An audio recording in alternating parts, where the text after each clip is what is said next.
বিসমিল্লাহির রহমানির রহিম। আসসালামু আলাইকুম। দেশ এবং দেশের বাইরে যে যেখান থেকে আজকে আমার ভিডিওটি দেখছেন, আশা করি আল্লাহর রহমতে সবাই ভালো আছেন। আলহামদুলিল্লাহ, আমরাও ভালো আছি। আজ আমি আরেকটি নতুন রেসিপি নিয়ে আপনাদের মাঝে হাজির হয়ে গিয়েছি। আর আজকের রেসিপিটি রান্নার ঝামেলা ছাড়াই তৈরি করে আপনাদেরকে খুবই সহজভাবে দেখাবো তালের খান্ডা তৈরি করে। তার জন্য এখানে আমি নিয়ে নিয়েছি একটি তাল। এখন তালটিকে ধুয়ে নিয়েছি। তারপর তালের উপরের খোসাটাকে এখন আমি ছাড়িয়ে নিচ্ছি। তো খোসাটা এর মধ্যে ছাড়িয়ে নিয়েছি, নিয়ে খোসাটা এখন আমি ফেলে দিব।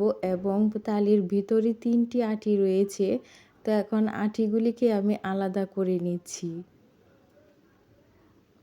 তো আটিগুলি আলাদা করে এর মধ্যে আমি কিছু পরিমাণের পানি অ্যাড করে আটির সঙ্গে ভালোভাবে মিশিয়ে নিচ্ছি।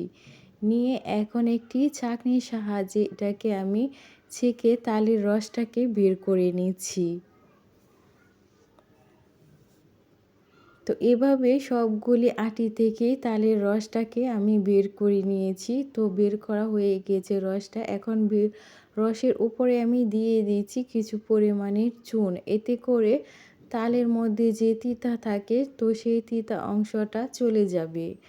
তো চুনটা দিয়ে 1 ঘন্টা রেখে দিয়েছিলাম। তো এখন আমি চুনটাকে ফেলে দিব। তো এতে করে তালের রসের মধ্যে আর তিতা ভাবটা থাকবে না।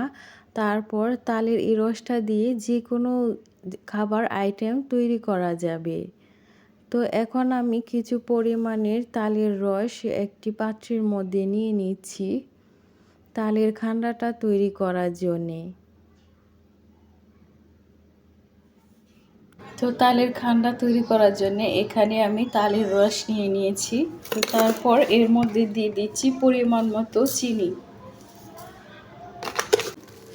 চাল ভেজে তা গুঁড়ি করে নিয়েছি। তো চালের গুঁড়ি, ভাজা চালের গুঁড়ি দিয়ে দিচ্ছি।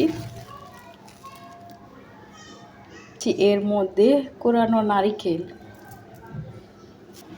তো এখন আমি সবগুলি উপকরণকে ভালোভাবে হাত দিয়ে মাখিয়ে নিব।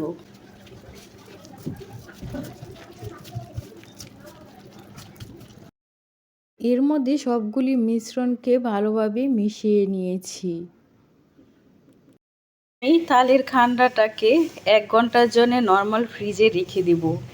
তো 1 ঘন্টা পরে আবার ফিরে আসছি। তো 1 ঘন্টা পর ফিরে এলাম তালের খান্ডাটা নিয়ে। তো এখন আমি এই ছুরি দিয়ে তালের খান্ডাটা একটা সাইজ করে নেব। তো দেখতেই পাচ্ছেন বেশ শক্ত হয়ে এসেছে।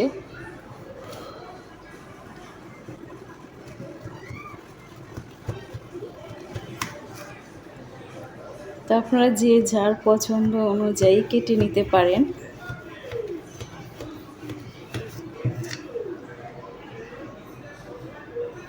প্রতিদিনের মতো আপনাদের কাছে আজকে একটি রিকোয়েস্ট, আমার এই ব্লগটি যদি প্রথম থেকে শেষ পর্যন্ত দেখে সামান্যতম পরিমাণের ভালো লেগে থাকে, তাহলে প্লিজ একটি লাইক এবং সাবস্ক্রাইব করবেন। আর কমেন্ট বক্সে অবশ্যই আপনাদের মূল্যবান মতামতটি জানিয়ে আমার পাশেই থাকবেন। তো এখন আমি সাইজ করে কেটে নিচ্ছি।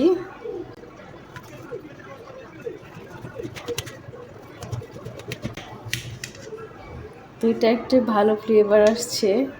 তালের এবং চালের, শুকনো চালের গুঁড়ি করে দিয়েছি, তো সেই গুঁড়িটারও একটি ভালো ফ্লেভার লাগছে। তো আপনাদের সাথে একটি আমি এখন শেয়ার করে দেখিয়ে দিচ্ছি।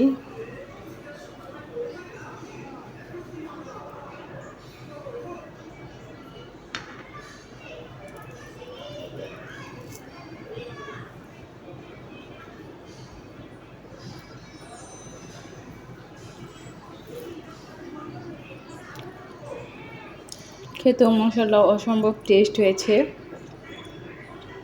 তো অবশ্যই আপনারা একবার এভাবে তালের খান্ডা বাসায় তৈরি করে দেখবেন, আশা করি আপনাদের কাছেও ভালো লাগবে।